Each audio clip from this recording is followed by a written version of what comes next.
ستشهد الحلقة 97 من مسلسل شراب التوت انضمام الممثل الكبير ديفريم ناس إلى طاقم المسلسل من خلال تجسيده لشخصية عامل مسرح.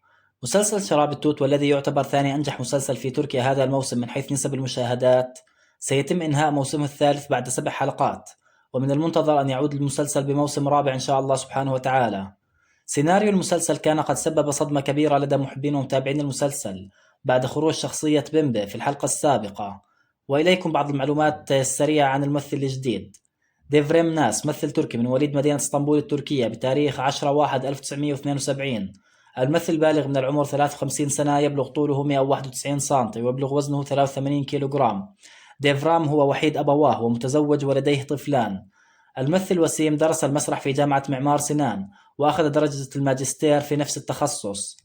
أول ظهور له على الشاشة كان سنة 1994 من خلال مشاركة في بطولة مسلسل بيت الصيف. بعد ذلك شارك بعدة أعمال فنية من أبرزها مشاركته في مسلسل الأطباء ومسلسل أنت وطني ومسلسل حياة جديدة. في النهاية شكرا لكم على حسن المتابعة، رجاء الاشتراك في القناة والإعجاب بالفيديو. السلام عليكم ورحمة الله تعالى وبركاته.